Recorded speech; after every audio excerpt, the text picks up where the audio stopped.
Oh my word, this is going to be wild. Yesterday I did 17 miles in the sun. My body is tired, but you know me, I love a challenge. So today we are running to the brand new album by death metal legends At the Gates. It's called The Nightmare of Being. Oh, what a title. What a title. If that doesn't make you want to run, then I don't know what does. And the watch is on, the music's on, and we're off. Come on, let's go. I love an album that starts with the sound of the void, the big gaping nothingness that awaits us all. Come on. Yes, we've got an acoustic guitar on a metal album that always makes you think of someone walking into Starbucks with a massive mug of herbal tea. I'm kept awake by pure rage. Caffeine is just angry plants. This is 360 degrees production. I'm in the middle of the room with them.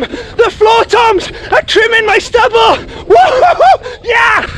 These riffs are massive. And then you have this oddly uplifting chorus. And I'm back into the riffs.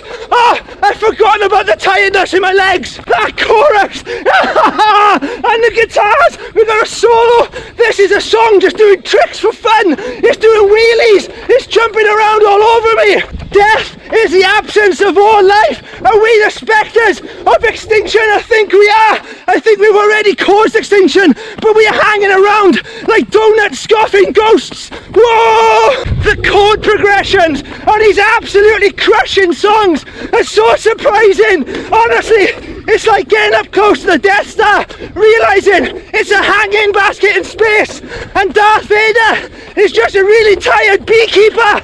You've got bits of prog rock, but they are happening at 1,000,000 miles an hour. I can hear the acoustic guitar again. How big is that mug of herbal tea? Solo. This is ridiculously fun to run to. We've got a key change halfway through a guitar solo, and then another guitar takes over. Look how fast these legs are going. We just had this guitar solo which was like a load of laser beams, and then it finished with up and down the neck like a gate being closed.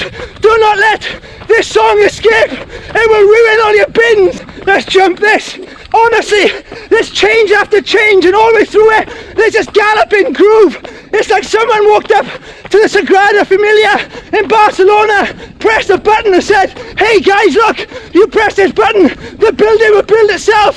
Take the rest of the day off." It is that epic. It's like someone took a Paul McCartney chord progression, stuffed it full of nightmares, and then put it in a haunted hall of mirrors.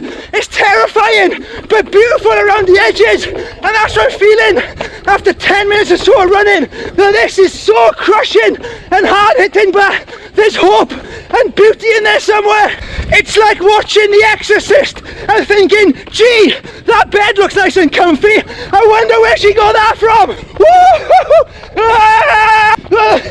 I'm using this breakdown as a breather. It seems to be about the guilt of being human.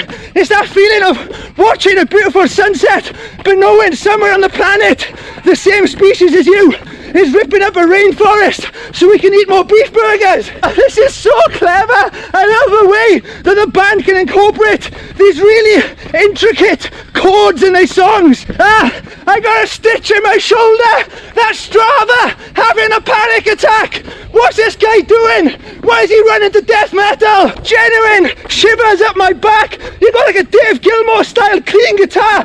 You've got horns. You've got a clear night sky above the song. It's like Dark Side of the Moon, but instead it's called Dark Side of Human Nature. This is the run of the year. In a weird way, it kind of sounds like Rammstein doing a fall song. Oh, I love it. Our brains haven't changed. The illusions we cling to are the same. We are deluded in the same way. We are modern animals with a very primeval brain. There are moments in here where it's like they're in the studio, they've mic'd everything up, and then they say, hang on, where's the microphone above the gates of hell? Because I'm going to open that at the end of this song. Touched by the white hands of death reminds me of the time I was in Spain and I knocked over a whole display of jarred white asparagus. They smashed on the floor and all these vegetable fingers slid underneath the shopper's feet. It was like a weird horror. 20 minutes in, and if anything, I'm running faster and faster. The double guitars on all these songs work so well together. They paint the landscape, they give you something to hold on to, and they do these really sexy bends where they seem to bend the guitar so far it touches other genres. The guitars are tentacles, and they just grabbing all this awesome music around it and pulling it together as one. Oh fuck. The fall into time, you've got these cinematic strings, angelic voices, a timpani that's full of fire, and this voice which guides you towards extinction. Oh wow, I don't need a drone camera. This music is giving me enough of an out-of-body experience that I'm running and I can see myself from above. I don't know where I live anymore. This drummer collects floor toms like I collect jeans when I go jean shopping at TK Maxx. I think I just swallowed a dragonfly. Oh, it's amazing! Hang on. The breakdown is delicious. A bass line plucked straight from the fingertips of Chris Squire. Aye, alright. He used to be the manager of the Welsh rugby team. You've got to give this album a listen to believe it. We just went straight from kind of like 70s prog to free-falling metal. It was seamless. It just happened like that. No problem at all. It even reminds me of Fleetwood Mac when Peter Green was in there. Here's my thoughts. It's like being in the presence of something, life and death. It's like yourself and the Grim Reaper are locked in a room together and you're trying to battle it out of the last biscuit. It's about being faced with new challenges but tackling them with a primeval brain. We got modern complexity to our life now, but we don't know how to deal with it. We're all about belief, superstition and illusion. We need to use reason more. It's an album full of battle, but it seems to leave you with a feeling of hope. I think that's because the music is such a celebration. It kind of goes to the surface and overcomes that bleak message. But then we are also being told that pessimism contains hope. I guess when you're being pessimistic, you're being a bit realistic at the same time.